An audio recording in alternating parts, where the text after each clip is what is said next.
La figura del artículo académico, luego de presentar siempre los estados del arte, marcos teóricos y demás, viene la discusión, que es donde se presentan los resultados. Lo que nos han publicado empieza acá.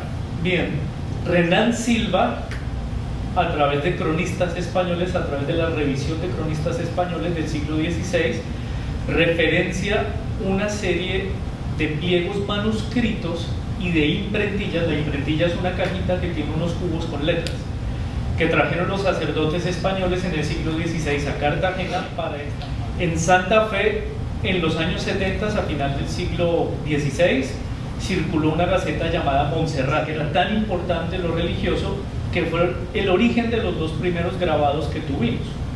Ahora, el grabado, para quienes no lo saben, ¿cómo se efectúa? El grabado se dibuja la plancha al revés en una superficie para poder estampar. O sea, se debe dibujar al revés y se hace la zanja, luego se entinta y luego se estampa. Es decir, para poder producir esto hay que dibujarlo primero al revés. Ahí está lo difícil de la técnica del grabado. Y estos dos grabados son, el primero es de 1791, hecho en Santa Fe. El autor es Francisco Benito de Miranda, el padre Miranda, que era una imprenta, ellos sí son jesuitas. Traen la primera imprenta a Santa Fe en el año de 1732, pero el primer grabado aparece en 1791, mírenlo ahí, sobre la Virgen de Chiquinquirá, y el segundo se hace en Antioquia en 1735.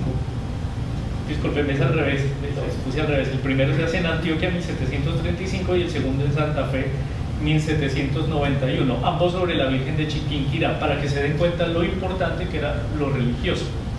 Ahora, lo religioso es tan importante que los primeros incunables bogotanos, por así decirlo, colombianos, porque también es un defecto que tiene la historiografía de Colombia, que por tradición siempre el historiador escribe historia de Colombia y se centra en Bogotá. Algo similar a lo que nos pasa con Europa, que se escribe la historia de Europa, pero América Latina no existe. Entonces, cuando escribimos historia de Colombia, escribimos la historia de Bogotá y nos alejamos de lo demás. Presumiblemente, pero hasta ahora lo que han referenciado Gonzalo Canal, que es experto en las artes gráficas colombianas, Gabriel Giraldo Jaramillo y otros, son estos como los incunables, los primeros 3 libros que se imprimen en Santa Fe con la primera imprenta que se trae. Son libros de novenas. Si ustedes se dan cuenta, son novenas, son instrucciones para rezarle la novena a la Virgen, la novena al Niño Jesús, etc. Es una tradición religiosa bastante arraigada en la Nueva Granada y en Santa Fe, pues eso se notó. Ahora, dentro de nuestros hallazgos del estado del arte, este es un recibo que daban en la parroquia de la Señora de los Dolores, a cambio de dar limosna. Y miren ustedes el diezmo, que es la limosna, es decir, y lo dice clarito, es un recibo comercial. Es decir, cuando usted dio el diezmo, compró el derecho a una indulgencia, y el sacerdote le firma el recibo. Interesante, ¿no? El año 1762. Ahora el gráfico. Técnicamente buscamos en Renan Silva y en Gonzalo Canal, y entre los dos la conclusión es que para esa época, como no habían tecnologías, no habían las tecnologías adecuadas, nuestros ancestros se fabricaron el material para los grabados con una planta llamada el cachimbo, que producía una especie de caucho. Ellos lo procesaban y con eso hacían el material para los grabados. Y ahí ven ustedes una imagen claramente hecha en Santa Fe en la época del Sagrado Corazón, y otra imagen de Santa Ana, de la patrona de la parroquia. Es decir, sí habían imágenes, no eran solo 10. Bueno, un fenómeno que viene a impactar, claro que esto ya raya en la historia del periodismo colombiano y está referenciado por los historiadores del periodismo colombiano.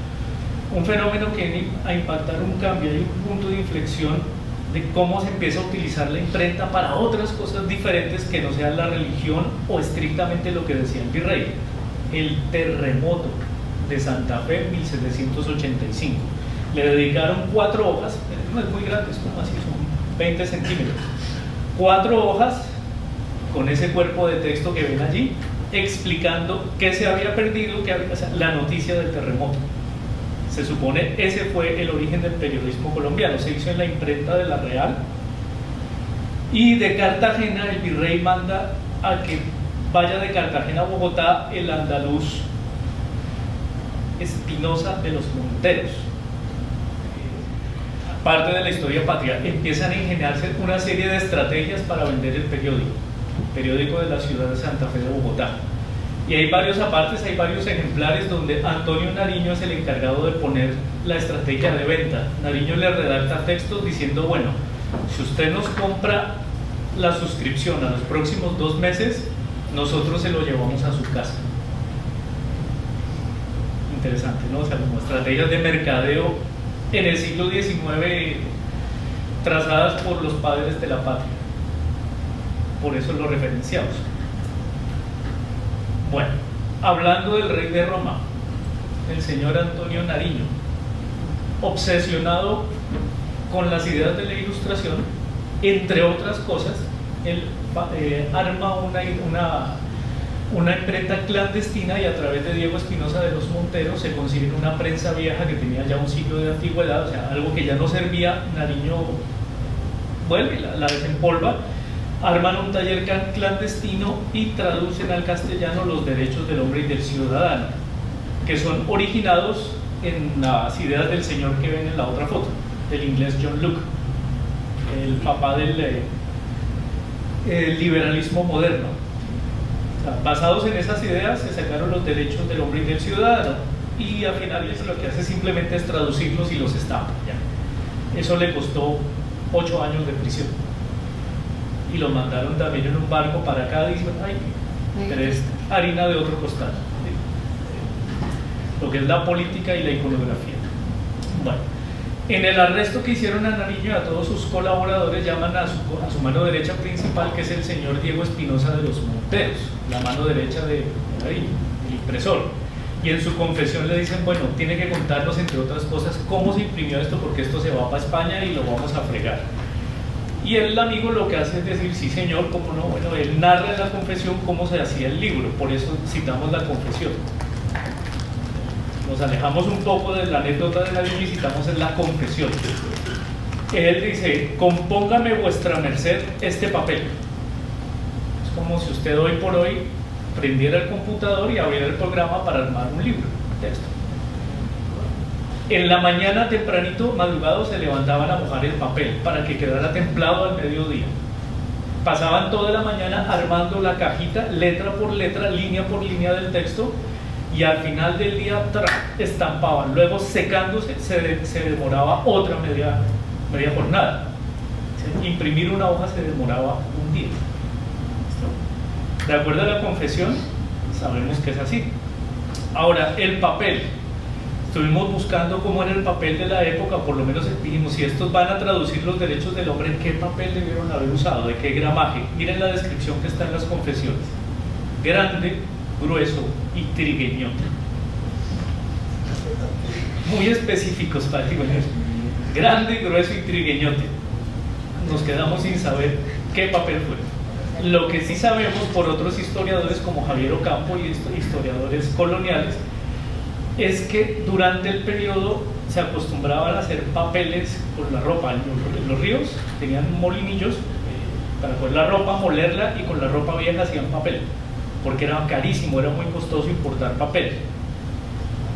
No sabremos si lo habrán hecho de esa manera o no, pero un papel grueso por lo general señala que es casi un cartón.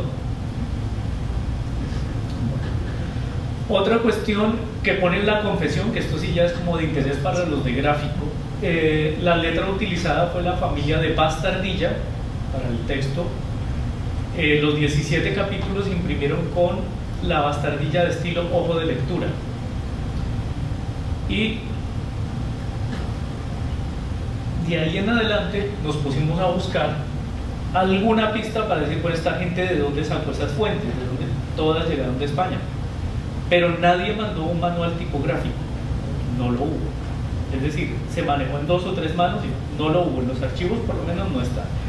Sabemos que en el caso de Popayán, la imprenta llegó con una ceremonia en la que hicieron desfile de caballos, gente disfrazada, pólvora, toros, que era la costumbre, y ¡prum!, inaugurada la imprenta de Popayán. La llevaron ya en el siglo XIX para promover ideas de la revolución.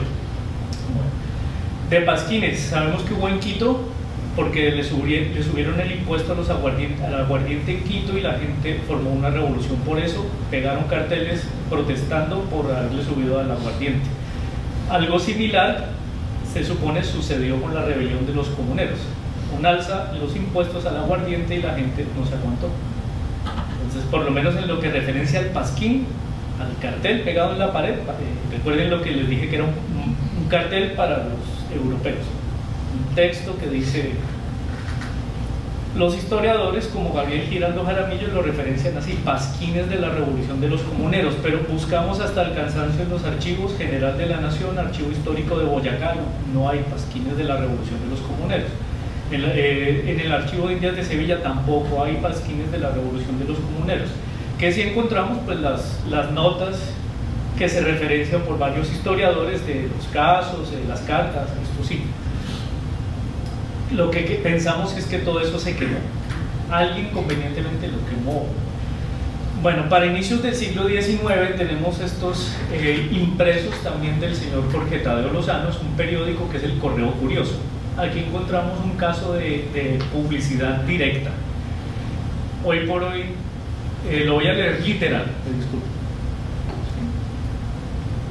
Asimismo, se comunica que el viernes 11 venidero se rematan los bienes y casa de doña Manuela Pedrosa en su casa de la calle Real Primavera y también varios vestidos de hombre de marca grande, nuevos y otros bien tratados, con buenas togas y capas que eran pertenecientes al señor conde Velarde. Seguido, luego de unos suspensivos que hay, aparece el resto del anuncio. Ventas. Quien quisiere comprar una negra soltera de 22 años, muy a propósito para el servicio doméstico, porque sabe labrar y aplanchar, cocinar, moler chocolate, peinar de hombre y mujer. Usted, que es como escribían, sin tener defecto grave, ocurra al despacho de este correo donde dan razón del sujeto que la vende. Bueno, sé que hoy por hoy eso suena horroroso, ¿sí? Pero en ese momento era la manera de vender. Por eso se nos hizo tan curioso como el nombre del periódico. Ahora, el siguiente periódico que nos dio una pista de, bueno, sobre imagen, mi historia gráfica sería este, el disfraz y pluma de todos, también de otros padres de la patria. Este ya es de 1807, en el que comienzan a poner escritos como por debajo de cuerda, como bueno, vamos a hablar por debajo de cuerda, que esto de la independencia, que nosotros tenemos unos valores, no sé qué, y gráficamente este fue la portada de ese periódico. Es el primero. Lo que nos llama mucho la atención, y lo referencia también Carlos Riaño, historiador colombiano que trabaja para la Universidad de Berlín. Carlos Riaño, Carlos Rincón, él dice que resulta muy extraño que en plena época en la que supuestamente circularon imágenes de la Revolución Francesa y de la Revolución Norteamericana, aquí no se haya hecho ninguna gráfica alusiva a la Revolución, ni antes ni después. Es muy extraño. De acuerdo al señor Rincón, vamos a ver si eso es cierto, y efectivamente no las hay. O sea, no las hay, las hicieron 100 años después. Es una curiosidad de la imagen nuestra. Lo que sí hay es, por ejemplo, impresos de textos también de padres de la patria, hablando de la imagen en el texto, la imagen escrita. Y esto es lo que, por ejemplo, los historiadores de tradición aceptan un poco más, con mayor comodidad, la imagen escrita. O sea, el texto escrito que describe los detalles de una imagen. El mejor ejemplo que tenemos de esto es el señor Francisco José de Caldas, que se hizo durante 2 años seguidos, a través del semanario del Nuevo Reino de Granada, una serie de explicaciones muy explícitas sobre el valor de la geografía colombiana, o neogranadina en su momento, como un valor asociable a la economía, que era importante recibir como propio. Es decir, esto ya debe ser de nosotros. Esa fue la idea fundamental. A eso Múnera le llama programa nacionalista, que operó durante el resto del 19, un programa geográfico nacionalista. Aunque Múnera no quiere mucho a Caldas, eso se lo reconoce. Que fue el ideólogo, ¿sí? Bueno, y luego viene la Constitución Política de Cartagena, de 1812, la ven ahí, impresa por Diego Espinosa de los Monteros. Va a Cartagena a estampar la Constitución política del Estado de Cartagena. Miren la curiosidad, tiene ahí el sello de Cartagena. La primera imagen que ya se usa como tal, colombiana, que se hace en Cartagena, para acompañar algo que no necesariamente debe decirse con palabras, sería esta. Ya en otra de las investigaciones está publicado los significados de todo esto, así que no nos detenemos, pero si alguien lo quiere curiosear al final se lo podemos explicar. Bueno, también hay carteles en México y en otras partes de América Latina como pasquines. En el Archivo General de Indias encontramos, después de todo el barrido, se encontró en 1820 este. Ahora, esto es un cartel, claro que lo es, y este es el que nos da la pista para intuir cómo pudieron haber sido los panfletos y pasquines de la época. Este es hecho a pluma y tinta. El original es muy bonito, se ve sepia, porque la tinta negra pues ya por los años con un tono sepia se oxidó, y el papel tiene el color ocre, así como las sillas donde ustedes están. El cartel se reconoce, ¿de acuerdo?, que es nuestro por esto: la bandera cuadrilonga, que es de un bote de pescadores que desde la playa de Barú están insultando a un galeón español que les tocó irse. Recuerden que a ellos les tocó irse, y había españoles que no se querían ir, que todavía merodeaban y hacían guardias por la marina, a ver en qué momento se descuidaban aquí en la costa para volver y caer. Esos pasquines, particularmente se recuperó por una razón especial, porque al tipo Tiburcio Santana, se llama el cartagenero que lo firmó, de autoría de un cartagenero. A él lo arrestan, y al pasquín, con todo el caso, lo mandan a La Habana, y por esa razón se conservó el cartel, se conservó en el archivo de La Habana. La copia fue a parar al archivo de Indias de Sevilla, y final referenciarlo, y pues básicamente el texto es como una serie de rima de burla de los pescadores hacia los españoles, pero es nuestro primer cartel, ¿de acuerdo?, diagramado, y que cumple casualmente con unas normas básicas de composición visual. No es desagradable. Para eso será nuestro primer gran cartel. Ahora, ya ahí estamos, Gran Colombia, la nación de la Gran Colombia. Pasan varias cosas cuando se hace la Gran Colombia. Santander encarga a Sea, Francisco Antonio Sea, para que vaya a Inglaterra a pedir plata prestada, pero además él trae otro encargo adicional. Contrata curiosamente al español Carlos Casar para que venga aquí a la Nueva Granada y nos enseñe y nos traiga la moderna técnica de la litografía. No teníamos, se había inventado también casualmente 100 años antes. La moderna técnica de la litografía, por ejemplo, esta es una de las primeras planchas, esta está en el Museo Nacional en Bogotá. Esta llegó a Cartagena. Carlos Casar formó aquí varios de los que serían los grandes pintores del siglo XIX colombianos, pero los formó como grabadores, además para estampar monedas, títulos, diplomas, papel sellado y otras cuestiones básicas que se necesitaban para la vida cotidiana.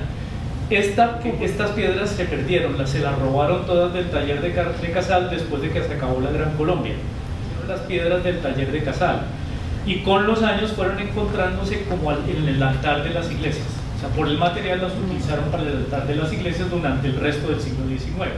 Bueno, luego viene el cartel como una sinonimia y costumbre de la gente de la Gran Colombia para ir al teatro. Esta foto que ven es del teatro se llama el Coliseo, es el teatro que quedaba en Bogotá en el siglo XIX, fue construido desde la colonia y de manera ininterrumpida siempre dio funciones, incluso durante la época del terror de Morillo, nunca pararon las funciones, jueves y domingo. La única condición que siempre ponían los españoles, el virrey o después presidentes, es que el teatro tenía que tener unos curadores. Es decir, la élite mandaba unos curadores. Si la obra llegaba a tener algo que medianamente fuera en contra de los intereses de la monarquía, pues la obra quedaba vetada. Pero de forma ininterrumpida siempre, domingos, jueves, siempre función de teatro, zarzuelas y demás. De eso se heredó la costumbre del teatro, y los franceses como Molière, que viajan por esta época, ellos referencian, por ejemplo, Molière lo que cuenta y referencia es que los carteles, la costumbre era que cuando el público aplaudía al final de la obra es que no le había gustado, el aplauso es que no les gustó, y cogían los carteles y los arrancaban de las paredes y los rompían, todos los quemaban, y cuando la obra les gustaba la costumbre era chiflar mucho, lo que referencia a Molière. Y él dice que durante la Gran Colombia, sin distingo de clases, todos asistían al teatro, todos, y que el primero era Santander, de primeras, en el paro. Mandan a escribir una serie de obras que recrean las cuestiones patrióticas, como La Pola, que es de 1826, la reescriben como obra para teatro, y en el Teatro Gran Colombiano. Las Convulsiones es una comedia basada en un evento real de la colonia santafereña, es decir, una serie de niñas parecido a lo de Salem en Estados Unidos. Una serie de niñas entran en histeria colectiva y dicen que las poseen unos espíritus y se botan al piso a patalear y todo eso. Estas son las convulsiones. Bueno, la imprenta en esa época la usan para los almanaques. No encontramos carteles colombianos de teatro, lastimosamente. O sea, si los hubo, no están en los archivos. Si alguien encuentra uno, se lo suplicamos. Lo que sí encontramos es almanaques, y por ejemplo, observen en este almanaque, miren los símbolos gráficos de cada una de las comunidades religiosas. Esos símbolos gráficos están en las comunidades religiosas, repartidas exactamente para todo el semestre. Para eso se hacía el calendario, de manera tal que las iglesias, los diezmos se repartían equitativamente durante 6 meses. O sea, ciertos días le tocaba a los dominicos, ciertos días a los franciscanos, ¿cierto? O sea, todo estaba debidamente repartido, ¿de acuerdo? O sea, ninguna iglesia podía recibir más que la otra. Para eso se hacían los calendarios durante la Gran Colombia, o por lo menos así lo constatamos con los calendarios encontrados. Otra cuestión que referencian los viajeros franceses, yo sé que a las damas esto les va a doler. Imagínense ustedes una calle llena de adoquines, o sea, adoquines piedra, una calle de piedra, con barro, con popó de caballo, una calle de la Gran Colombia, casi, tal cual de la colonia. Las damas que se dedicaban a la prostitución, la manera de anunciarse en la calle era caminar descalzas con anillos en los pies. También lo hemos referenciado como parte de una especie de diseño publicitario, pues, decirlo así, la parte visual. ¿Cómo reconocemos las prostitutas? Las damas que van descalzas con anillos en los pies en la calle, ellas son. Es lo que nos referencian los viajeros franceses, que venían apesadumbrados por la supuesta belleza de las mujeres santafereñas.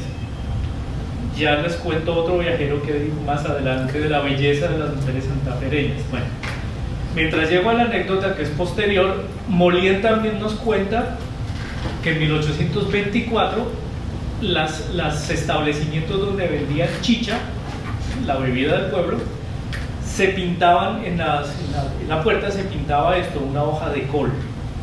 Buscamos por todas partes y no encontramos ninguna referencia, o sea, no la hay. Pero por lo que nos dice Molière, intuimos que algo como esto tuvo que haber estado pintado en las puertas o en las paredes de esos establecimientos. Era para decir, ahí vendemos chicha. Bueno, otra anécdota que es irresistible de contar, también referenciada por Molière. Molière cuenta que cuando él pasa por Santa Fe, el flebotomista principal de la ciudad era un herrero. que casualmente había participado en la gesta de 1810 y se había ganado las llaves de la ciudad por eso. Como era el herrero de la ciudad, el herrero de Santa Fe, él montó su herrería y como era costumbre en la época, en la herrería se ponía un letrero que decía flebotomista. Morí en cuenta que ese letrero venía con unas franjas blancas y rojas y una pierna chorreando sangre. Es decir, allá se llevaban los caballos para que les pusieran herraduras y además iban los enfermos. Imagínense, a un tipo que no tenía ni idea ni de ser herrero ni de medicina, era el flebotomista de Santa Fe y era el único. Molien dice, y había que ir donde él. Las técnicas que manejaba pues eran todavía medievales, ¿no? Si llevaban en las guerras, llevaban a alguien enfermo, de una vez amputado, y muestra que tenía en su taller, hacia al lado de las herramientas para poner la herradura del caballo, también las herramientas para hacer las amputaciones y demás. Y Molien reseña algo que también es irresistible contar, se llama la técnica de la pita caliente. Usted está enfermo de un dolor de muela que no puede más. Imagínese, está usted en 1820